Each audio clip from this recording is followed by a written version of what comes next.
Welcome to the Female Founder Friday podcast, a collection of inspiring conversations with the most interesting female entrepreneurs and small business owners. I'm your host, Lindsay White, and together with my incredible guests, we'll explore the struggles of being a female entrepreneur, the most important lessons, and the future of women leaders in business. And I'm passionate about helping female entrepreneurs become the calm, confident leader their team and their business need. And that's why I've recently launched my 6-week mental fitness bootcamp.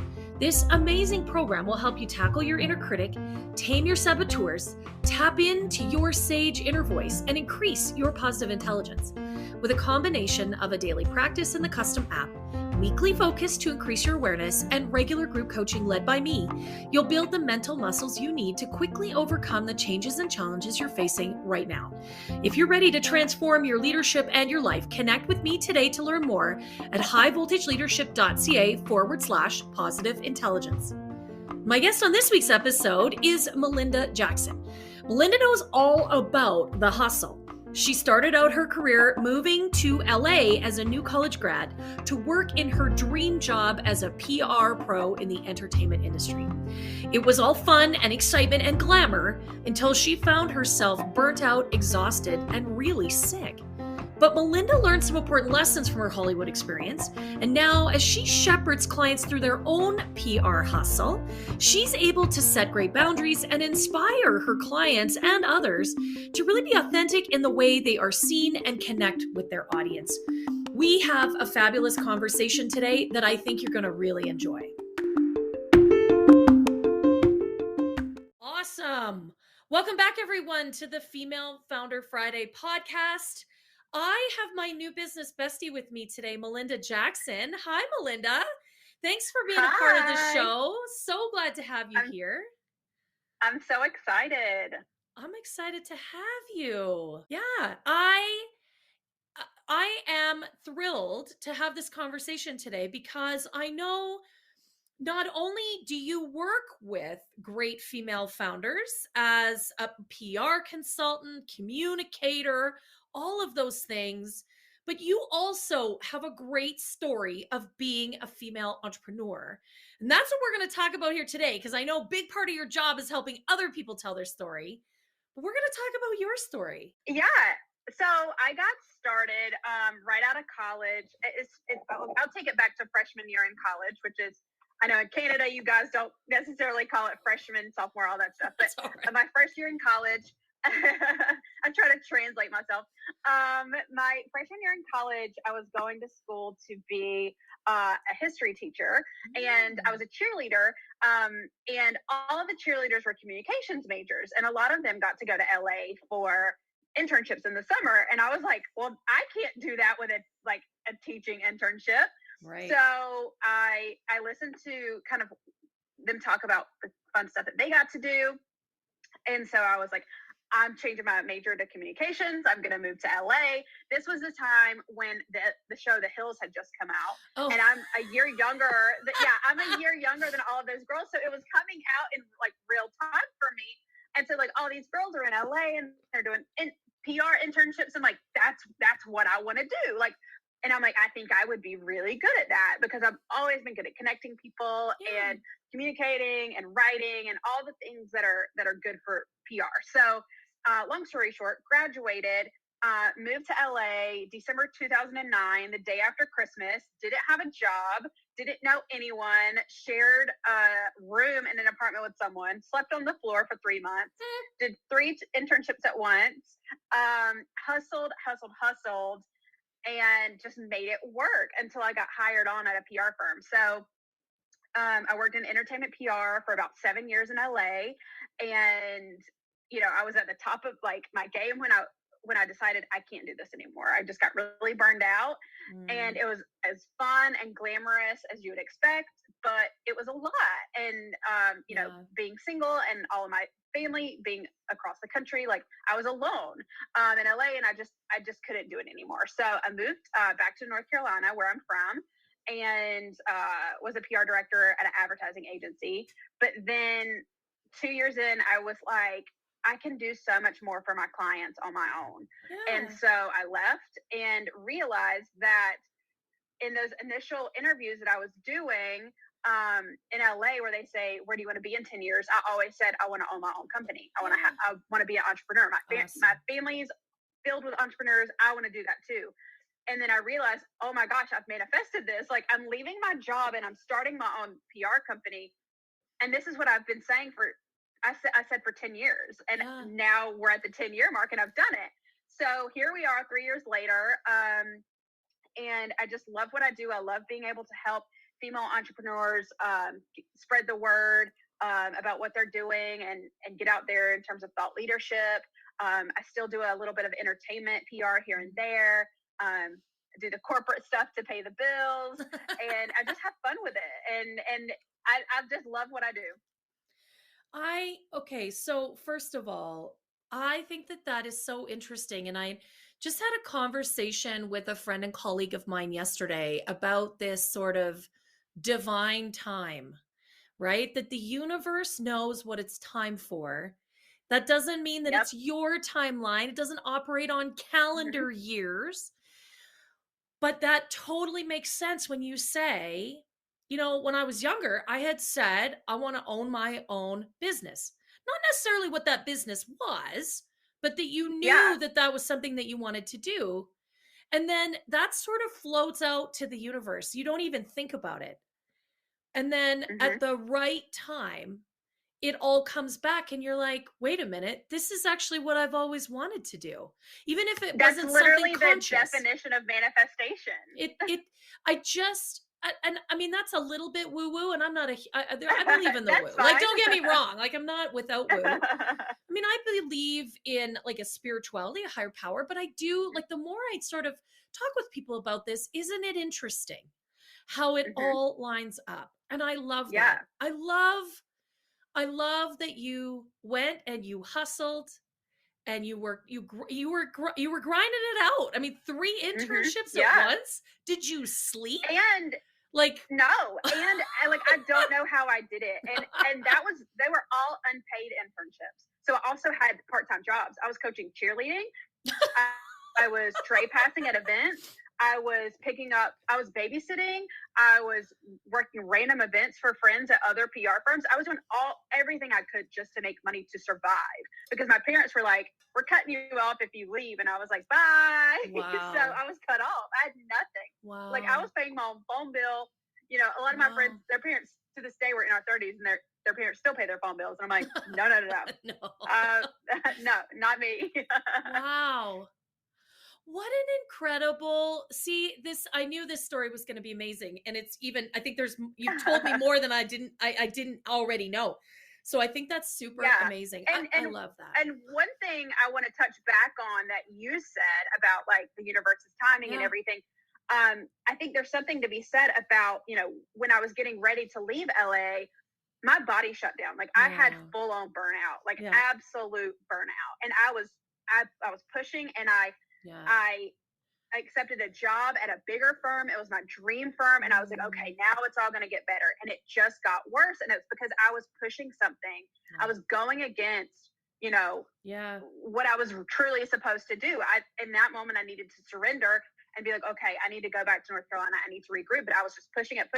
And my whole body fell apart. Yeah. And the same thing happened at my last job. And I truly believe it's because like I was not recognizing the writing on the wall that I needed to start my own company. Yeah. So it's like God, the universe, whoever was like, you're not going to make this decision. We're going to force you into it. Like, your body's going to shut down again. You're going to get burnt out again until you do what you're supposed to do, what, you're authentically meant to do. You know what? I think that's so true. I think the universe tries to offer you the lessons, the advice, and it starts out subtle, right? But we don't listen. We usually don't listen. And then the message gets stronger and stronger and stronger until basically the universe just punches you in the face. Right? Exactly. So for so many of the women that I know you work with, and I mean, this is specifically a topic that I work with female entrepreneurs every day. The burnout is real. But when we dig into it, we so often find that there are little hints along the way that the universe has tried to help us before it got bad, But we have this mentality, this hustle culture that we got to grind it out, that we've got to get shit done, that we are, we've got something to prove to somebody. I don't even know who we're proving it to. Yeah. But like, wow, then the universe just comes up, it just sucker punches you in the face, and like you almost can't even move because it's right. So it's a story. It's a story that's been told on this podcast before. It's a story I hear every day. I'm sure that you see clients that are struggling with that. Oh, yeah. Melinda, right? Absolutely. Absolutely. All the time. They probably come to you and they're like, oh my God, Melinda, you've got to help me with all this stuff because I'm dying, right? Yeah. Yep. Wow. And I'm like, girl, wake up. Let's talk about it. Right? I love it. I love that you actually pulled that out and talked about that specifically, because I think that that's a really important thing we have to talk about as female founders. So now we may already have covered this ground, but I mean, you've been doing this now in agencies, big firms, and now on your own. Yep. I mean, certainly the burnout's a big mistake, but where else? Where else have you kind of messed it up, Melinda? And what have you learned from that? Yeah. One thing that I always tell people kind of when I'm asked this is that one of the biggest mistakes I made was staying complacent where I was. I was at an agency, and like this lady, I love her so much. She's just a wonderful human, but I was so loyal to her for so long, and it was a sinking ship. Yeah. And, I was listening to my conservative Christian Southern parents who were like, you work in the same place until the day you die, and you never ask for a raise, and you they'll give you money if they want you to have money, and you work every single day and you don't take days off. And like, I was listening to that, and that's so toxic. And, I stayed at this agency for 6 years almost. And, I stunted my own growth. Like, I know that at this point I can very much be running, like so many of my friends are running a PR division at a record label or at a movie studio or something like that. Right. And I was getting job offers, and I was getting people saying like, we're hiring in my department, please come. And I was like, no. Like, I'm going to stay here and I'm going to be loyal because she gave me a chance. When it like the writing was on the wall the entire time, and I stunted my own growth. So I think that's one of my biggest moments where I was like, oh my God. And obviously everything works out the way it should, and I wouldn't be where I am now had I left there sooner. But I think that is one of the mistakes that I made. So I try to always tell people, like, a lot of the time your employer is not going to be that loyal to you. You don't have to be that loyal to them. It is okay if you have a better opportunity somewhere else. It doesn't mean that there's any ill will there, but like, if there's your dream job with your dream salary and benefits, go for it. Yeah, I think, loyalty is an important value, and one that many of us have. But I do believe that it can be toxic, truly toxic loyalty. And that's sort of what I hear when you're talking about that, is that I can't leave. And it's that codependent behavior is what it is. Right. And I owe them something.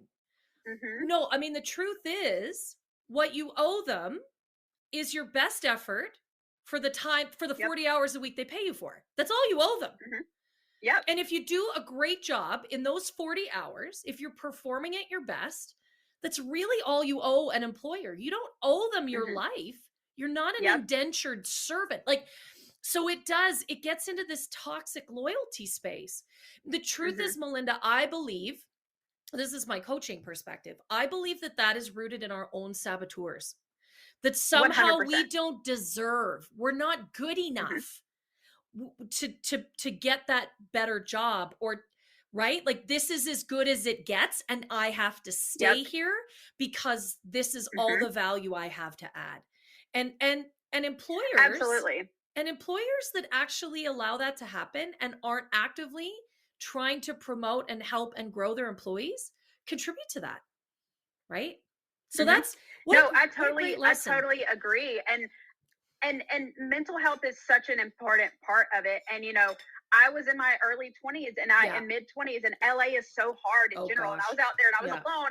And this was my, the closest thing I had to family was my boss, and like straight up codependent behavior. It's like, it's all going to fall apart unless I stay, and like, oh my gosh. Yes. So everything you're saying. Absolutely. You know what? I love that you can look back and really identify that. And what a great conversation to have here. For the female entrepreneurs, really understanding, like, is there that toxic loyalty in your business, or are you in a situation where your loyalty is actually not serving you anymore, to a vendor, to an employee, to a business partner, right? Like, it's one of those things that doesn't get talked about. So Melinda, I really appreciate that you brought that to the discussion, because I think that's a cool topic. So what would you say then? What would you say to someone who is listening and says, oh my God, I am totally in this situation? What would you say to them? I would say, just remember, like, at the end of the day, we're all human and we're all doing the best we can. And it's okay to implement boundaries. It does not mean that you do not love someone. And I heard that, that's been my theme of 2021, boundaries. And I heard it again on a podcast today, saying that, like, it is okay to love someone and love them through a boundary. It does not mean you don't love them. No. And so, I've had to cut off clients where I realized, like, oh my gosh, this is toxic. Like, they're calling me all hours of the night. Like, I can't do this. Like, it's not worth the money. Right. And I think in that situation, you have to look out for number one, and not in a conceited way, but at the end of the day, look out for yourself and just say, like, is this adding to my life, or is this taking away? And if it's taking away, is there a soft boundary I can make? Is there a hard boundary I can make? Or do I just need to cut it off completely? Yeah. The question that pops into my head as you say that is, how is this serving me? And if it isn't, then there's a whole series of questions that have to come after that. Or Absolutely. Is it serving me, but as you've said, in a very codependent way? Well, if the answer to that is, well, they need me. I feel needed. That's crossing the line into that toxic space. So I love that. And I love what you said about, we're all human. We're all doing our best here. Right. And it's been, especially these last couple of years, it's been a struggle. It's been a struggle. So I love Absolutely. that. Melinda, that's genius. Okay. So tell me, I mean, this kind of speaks to the next level of what what you've already brought here, but what does leadership mean to you, Melinda? Or how do you, lead? What does that look like for you? Yeah. So obviously, like, leadership is going to be a little bit different for me. I'm a solopreneur. I have an intern, and but I kind of see it as, like, leadership in terms of to my clients. Yeah, totally. And how can I inspire my clients and help them grow their business? And then also from a PR aspect, I do PR a little bit different than most publicists. I don't really write press releases and put them on a newswire like a lot of people do. And so I'm always trying to position myself as a thought leader in the space and being like, hey, here are things that I do that really work for me. And, like, let's reinvent the wheel, because what we're doing is not working. Right. What we were taught in school is not working. Right.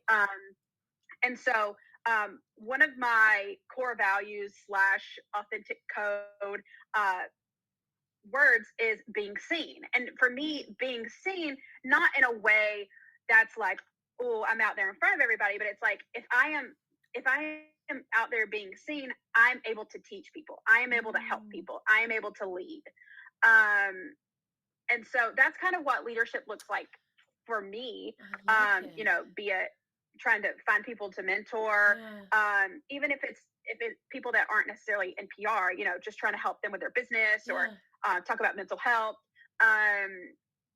So that's just, I think for me, it's unique because I don't have a big team, but I try to lead with my community. Yeah. Oh yeah, totally. I love that. Um, I do think we can. Leadership is more than just being the big, loud, out in front Hmm. person, right? I mean, that's what we see. But I think you're right. We lead in a more global way in every relationship, in every conversation. Um, and I love it just by being seen, by being present and connected. Melinda, Hmm. that is beautiful. I love that. Thank you. Yeah, my prayer every morning, I'm just always like, let me be a light. Let me be a light to other people in whatever capacity that is. Just let me be a light to people, and I really try to live that because I Yeah. know if I'm showing up for myself, I can show up for other people, and even if it's just kind words, I know how impactful that can be. Yeah, you know what? It's really true. I think now more than ever, right? Just bring in a little positivity, bring in a little compassion and Hmm. empathy to people, right? That is so valuable right now. Absolutely. Yeah, because we're all just a little bit kind of frazzled. Our resilience is low. Like we don't have the spring in our step that we did Yeah. 2 years ago. We're all a little worn down, right?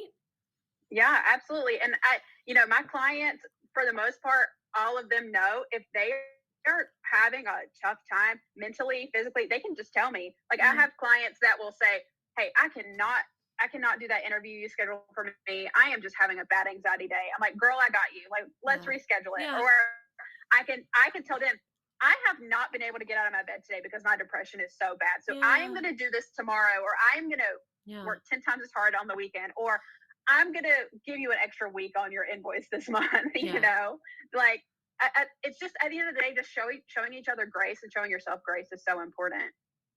It really is. And in fact, so I had another podcast interview scheduled today, and she messaged me this morning and said, "My little boy is sick. I am not feeling well. I will totally do the interview, but I am not going to be at my best."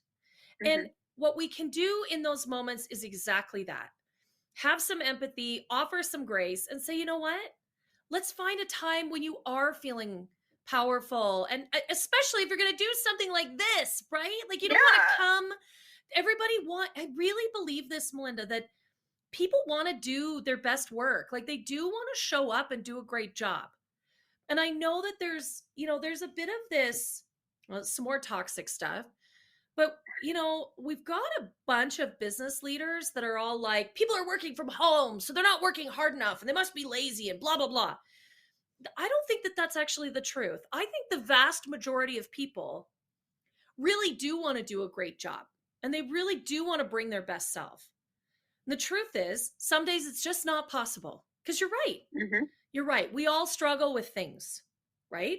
Whether we have mental health issues, like I struggle with anxiety. You just talked about your depression. I mean, whether it's something like that we have to manage, or whether we just came down with a bad head cold and we can hardly talk. Yeah. You're right. We all deserve a little grace and a little space so that we can show up and do our best, Hmm. right? I think, Yeah, and I actually have a client. They're called the Kindness Corporation, and they just this week came out with a 2021 study around the state of kind business, and they interviewed and surveyed all of these people at B Corps and Fortune 500 companies and all this stuff, and like the findings were like exactly what you think they'd be. It's like, yes, we need to find more ways to be kind. And even if you just show up in a meeting and you set your intention of like, okay, I'm just going to be super kind to everybody involved yeah, today. I know we're all stressed out. If I am kind, then that's a ripple effect. And yeah, like when you go into business, into work, into honestly everything in your life, and you just think, okay, if I'm just kind today, if I just lead with kindness, yeah. like it really is a ripple effect and it changes everything. And I'll send you a link to the study and you can link to it in the notes if you'd like. But I would it's love great. that. It's so great. I would love that. That sounds like a great study. I personally would love to read it. I think everybody that listens sounds Yeah. really intriguing. And you know what? You're absolutely right. Kindness is a big value for me. I believe, but I also, to your point of earlier about boundaries, I don't think being kind means being taken advantage of, right? Mm-hmm.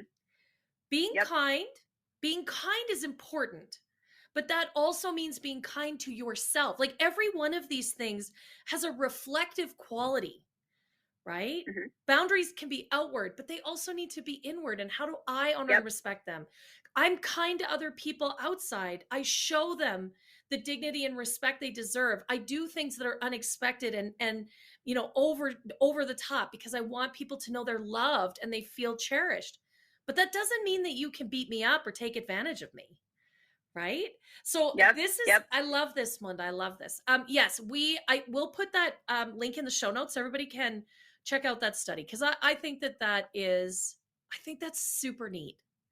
Mm-hmm. I think that's super neat. Well, I love that is the way you consciously choose to start your day, with being the light. How can you shine a little bit for other people? I mean, just in itself, that is a statement of leadership, right? If nothing else, that you can shine a little light for people. And of course, kindness, I think, is always the right leadership move. So that is really beautiful. Yeah. Everybody should try to be a light. Just wake up and like steal that from me. Yeah, everybody. Yeah. I love it. Everybody steal it. Well, Melinda, thank you so much for sharing all of these incredible thoughts today with me and to the others listening to the show. It's been an absolute delight to have you as a guest today. Oh, yeah. It's been so fun talking to you, as always. Yes. Well, thank you so much for your time. It's been just wonderful.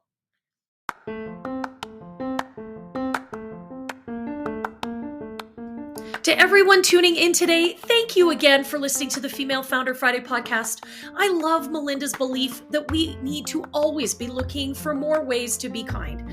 I just couldn't agree more. You can find out more about Melinda and what she does on her website, which is melindajacksonpr.com. And of course, you can find me on Instagram, and my handle there is @HighVoltLeadership. The Female Founder Friday podcast has a goal to impact 1,000 listeners, and it would mean the world to me if you left this episode a 5-star review and shared it with all of your friends. Let's engage 1,000 female entrepreneurs and really amplify the message. Thanks so much again for being a part of the show, and don't forget to connect with me at highvoltageleadership.ca.